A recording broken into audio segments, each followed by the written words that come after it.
Lenoir Hawk Watch is at the Lenoir Nature Preserve in Yonkers.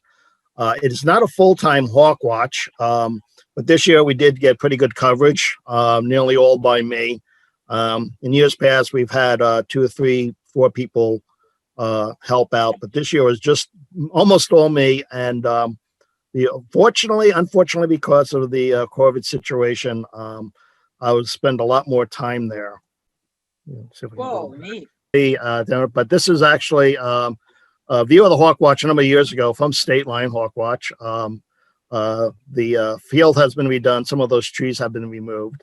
And one of our favorite things that we can see looking across towards State Line is the sitting cat formation. First appeared in 2003, and it's still there. And if you maybe a little bit of imagination, but a lot of people see that sitting cat. Like a cat? What's that? So it looks like a cat. Oh, good. Thanks.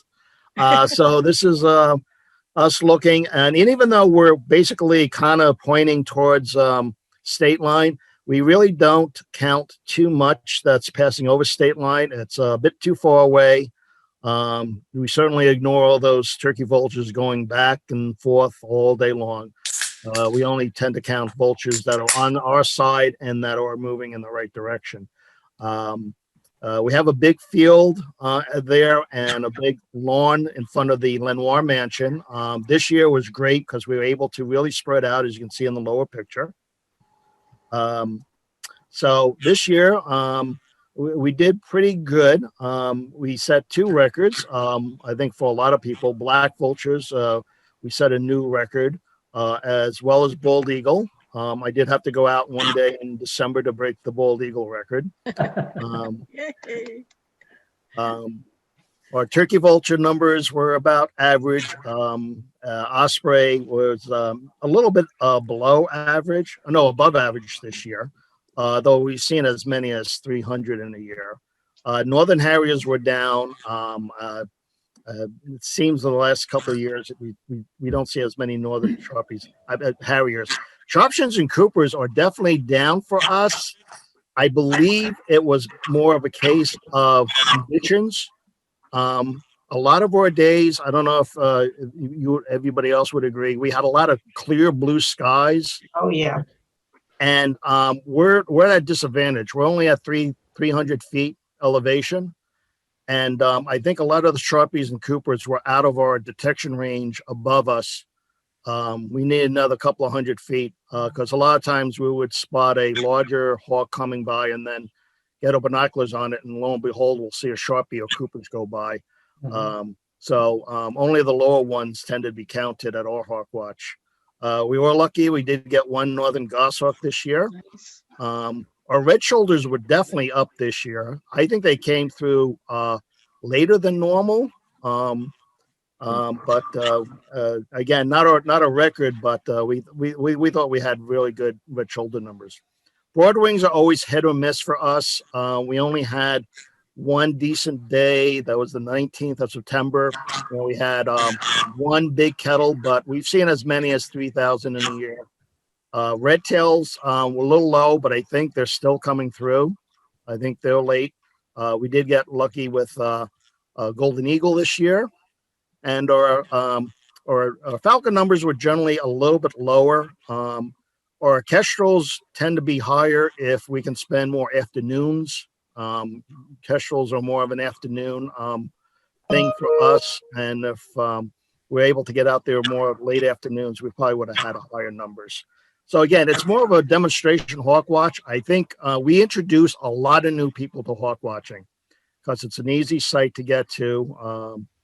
And a lot of people who first go hawk watching there will eventually go to all your other hawk watches as well. So just a couple of pictures. Again, we had a lot of red shoulders come through. I think a fair amount of adults as well, about at least half and half.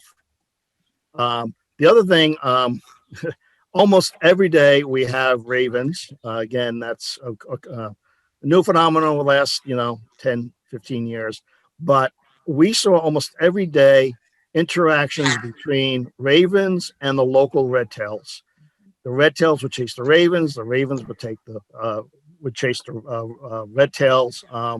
They don't seem to get along this year. I think eventually they might get used to each other, but we'll have to see.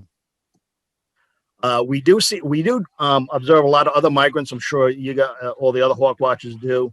There's a flock of brant flying down the river with the moon in the back. We thought our duck numbers and geese numbers were way down this year. I don't know why. We used to see snow geese come down the river, and we haven't seen snow geese come down the river in about 4 or 5 years. Not sure why that is. Let's see if that'll advance. Come on. Let's see. There we go. We also, we also try to count other birds. We have lots of grackles come by, flickers, blue jays, and we try to keep track of those numbers. That they were down this year. They were more spread out. We didn't have any big days for grackles and redwings and blackbirds or blue jays. We had about 6,000 grackles come by. I forgot about maybe 2,000 redwings. But in 2001, we had 86,000 blackbirds come by in the year, 10,000 blue jays, nearly 5,000 robins. So it's a great, we like our hawk watch because we get a lot of migration. We are also, I think, the first ones to notice that red-bellied woodpeckers migrate. We started seeing this at least 15 years ago. And along with everything else, you just see these birds, even when they were less common, but they're all going in the same direction, crossing the field, north to south. I hope you guys agree. I think the Long Island people now realize that red bellies will move because now you get them out. I think the ones that are moved up into New England now kind of hit Long Island at times, just even on the barrier beaches. We also get to see a lot of other cool stuff flying up and down the Hudson. You never know what's going to pass by us. So I believe that is it. Hope you enjoyed that. And that's all I have. Nice job. That's great. Thank you. Yes. Nice. Very nice. Nice job, Mike. Anybody have any quick questions for him? Well, I don't have a quick question for him, but I have a general question about red-shouldered migration. Quaker Ridge gets hundreds and hundreds of red shoulders. Is this a coastal migration they do compared to an inland migration? Do you know anything about it, and why do they do that if it's a coastal migration? That's a good question. Do they seem to be more common towards the coast? Not necessarily the coast. Going by Quaker Ridge. Yeah, Quaker Ridge. Yeah, I'm just going by one hawk watch only. State line too. State line gets a lot of them. Yeah, there's a band that goes through there, that goes through. Is it a line going from Quaker Ridge going north, southwest, going to state line? I'm curious. Yep. Yeah, right. Hook has gotten more in recent years, but than we used to. Yes. But we don't get anywhere near as many as Quaker Ridge. So yeah. So what's the answer to the question? Anyone have any ideas? No. I have one idea, and that's just based on global warming, that there are more southerly species. You go down to Florida, they're everywhere, so I think that they're just moving further north because they're finding the climate better and more adaptable.